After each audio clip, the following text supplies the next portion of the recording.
Olá turma, tudo bem com todos? Começamos agora então mais uma videoaula da nossa disciplina Composto Mercadológico.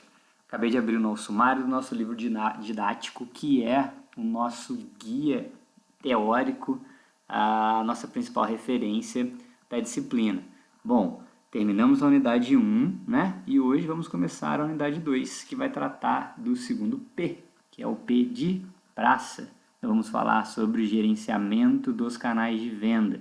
Dentro da unidade 2, canais de vendas, pontos de vendas, também conhecidos como PDV, ações nos postos de vendas e, para fechar, e-commerce, obviamente, algo que não para de crescer, ainda mais agora, certo? Nesse nosso momento de coronavírus. Bom, mas hoje vamos tratar da seção 2.1, canais de vendas. Então, vamos nessa. P de praça. Praça, pessoal, a gente está falando de distribuição, certo? Então, onde o produto está para que o consumidor o compre ou o consuma, ou como o produto chega até a residência, ao escritório, enfim, chega ao consumidor. Então, praça, a gente fala de distribuição. Não adianta a gente ter o melhor produto do mundo, muito bem estruturado e dedicado ao público-alvo, se ele não chegar da forma correta a esse público, certo? Então, falando de canais de venda ou canais de distribuição são uma cadeia ou conjunto de empresas que desempenham todas as atividades necessárias com a finalidade de concretizar as ações de marketing que ligam os produtos ou serviços aos seus usuários ou clientes potenciais. Bom, eles são intermediários especializados em unir os interesses dos fabricantes e consumidores. Então, aqui uma definição bem formal e clássica do nosso livro sobre canais de distribuição. Quais são as funções estratégicas, dos canais? O que eles precisam se preocupar? O que eles precisam fazer? Temos aqui alguns itens, vamos a eles. Primeiramente, agrupar as informações sobre os clientes atuais e potenciais, concorrentes e outras movimentações que possam interferir no ambiente de marketing. Obviamente, informação é tudo dentro do cenário mercadológico. Então, os canais de distribuição precisam ficar atentos a todos esses tipos de movimentações. Outro ponto, criar e aprimorar mensagens que estimulem a compra. Muitas vezes, o distribuidor, a praça, o ponto de venda, conhece muito melhor o consumidor do que o próprio fabricante. Então, que ele ajude o fabricante, que eles trabalhem juntos nesse intuito de estimular as vendas.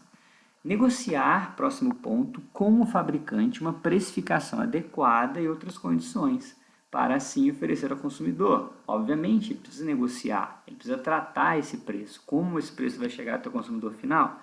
Mais um item, turma, para fechar esse slide, fechar os pedidos com os fabricantes. Obviamente, todo canal de distribuição precisa negociar e, em seguida, fechar os negócios com os fabricantes. Vamos a mais alguns pontos, mais algumas funções. Armazenar e fazer a movimentação dos produtos. Muito bem, então, os canais de venda, eles são responsáveis muitas vezes por armazéns, ou por CDs, também conhecidos como centros de distribuição, e eles precisam acondicionar e cuidar muito bem da armazenagem desses produtos. Mais um ponto, proporcionar aos consumidores condições de pagamento, exemplo, cartão de crédito, financiamento bancário em parceria com o canal. Então, outro item importantíssimo, que os pontos de vendas negociem com o consumidor as melhores formas de pagamento. Último ponto dessa tela, assumir todos os riscos da operação, como inadimplência, perdas dos produtos por fatores que onerem a empresa, ou seja, vencimento do produto no estoque, incêndio. Obviamente, quando o ponto de venda, o canal de distribuição assume o produto, ele recebe o produto, ele busca o produto no fabricante e ele é responsável por esse produto. Então, tudo que aconteça, com esses itens é responsabilidade do canal de distribuição, tá bem? Vamos agora aos fluxos. Quais são os tipos de fluxos de atividades dos canais? Primeiro, fluxo físico. Bom, fluxo de mercadorias, de produtos tangíveis, dos objetos, de todas as coisas que andam, né, se movimentam, saem de um ponto e vão para outro. Fluxo de propriedade. Então, a propriedade é do fabricante, o fabricante embala e isso chega até o canal de distribuição, muda a propriedade. Esse produto não é mais do fabricante, esse produto passa a ser do canal de distribuição ou do ponto de venda. Fluxo de informação, né? Todas as informações relativas a estratégias de marketing, promoções, descontos, também saem do fabricante e chegam até o ponto de venda. Fluxo de pagamentos, turma. Então, o ponto de venda ele precisa comprar, precisa pagar por esses produtos junto ao fabricante e seguir com a venda até os consumidores finais. E fluxo de promoções também. Muitas vezes os canais de distribuição eles recebem promoções dos fabricantes, né? Eles podem negociar essas promoções, podem pensar juntos essas promoções também. Então, existe, para fechar os 5 fluxos, o fluxo também de promoção dos fabricantes até os canais de distribuição. Aqui a gente tem um gráfico bem ilustrativo, bem elucidativo também, a respeito dos níveis de canais de distribuição, né? A gente costuma falar em marketing de canal estendido, canal limitado e canal direto, como vocês podem observar aí ao centro desse gráfico. Bom, de um lado temos fabricantes produtores, do outro os consumidores finais. Se o produto precisa, para chegar até o consumidor final, se ele precisa passar primeiro por atacadistas ou dos distribuidores e em seguida por varejistas até chegar ao consumidor final, por exemplo, um mercadinho de bairro, né? O produto que esse mercadinho de bairro vende, ou esse varejista, ele sai do fabricante produtor, chega até os atacadistas ou distribuidores, esse empresário do mercadinho de bairro vai até esse atacadista, faz a compra de uma quantidade de produtos e em seguida ele vende ao seu mercadinho para o consumidor final. É um canal estendido. O canal limitado, o varejista, né, ele já compra direto do fabricante ou produtor. Então isso acontece com várias lojas, várias empresas, várias marcas. Por exemplo, uma loja de roupas, né? Essa loja de roupas ela pode muitas vezes comprar as peças, as coleções da fabricante e vender em seguida para o consumidor final. E para fechar, temos o canal direto. O canal direto acontece hoje de montão, devido ao e-commerce principalmente, porque diversos fabricantes e produtores de produtos, de serviços, eles não têm intermediários, eles já vendem direto para o consumidor final, né? Então, por exemplo, a gente entra muitas vezes em sites, faz as compras e esse fabricante, esse produtor, envia diretamente para a nossa residência ou até mesmo faz essa entrega.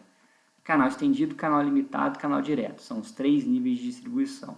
Obviamente, no canal estendido aqui a gente tem 2 paradas, né? Atacadistas, distribuidores e varejistas. Mas esse canal pode até ser mais estendido ainda, né? A gente pode ter alguns distribuidores ou produtos que são importados ou que vêm de outros países. Eles podem passar por um distribuidor internacional, depois por um distribuidor local, né, nacional dentro do país, depois para um atacadão, varejista e consumidor final. Tá bem? Tipos e políticas dos canais. Vamos a 3 delas. Temos a distribuição intensiva. O que é a distribuição intensiva? O fabricante quer que o seu produto esteja na maior quantidade de locais, de pontos de vendas possíveis. Exemplo, Coca-Cola, turma. Coca-Cola ela quer estar em todo lugar. Outra marca que tem distribuição intensiva, Bic. Caneta Bic, isqueiros Bic, lâminas de barbear Bic, a gente encontra em todos os lugares. Distribuição exclusiva, até o nome já diz, já muda um pouco. Um exemplo clássico aqui são as concessionárias de carro. As concessionárias, elas vendem, né? Elas comercializam carros. Obviamente, elas podem ter feirões, elas podem fazer compras de outras marcas e também vender na concessionária. Mas ela é detentora da venda exclusiva daquela bandeira, daquele fabricante, certo? E a distribuição seletiva, ela muda um pouquinho também da exclusiva, porque a seletiva, o fabricante, ele escolhe mais a dedo, ele escolhe os locais onde ele vai vender aquele produto. Um exemplo aqui até que o livro traz são, por exemplo, produtos de beleza. Aqui a gente tem muitas vezes produtos com um valor agregado maior, alguns itens de cosméticos, né? Muitas vezes o fabricante ele visita o salão de beleza, ele quer saber da qualidade desse salão, de como esse salão, se a imagem desse salão ela está adequada e compatível com o seu produto, e assim ele seleciona, não, esse salão pode vender o meu produto. Então ele escolhe os locais onde os produtos vão ser vendidos. Muito bem, fechamos aqui então mais uma aula, aquela lembrança de sempre, pré-aula, aula, pós-aula, desafio nota máxima. Turma, ótimos estudos, continue se cuidando bastante. Tchauzão!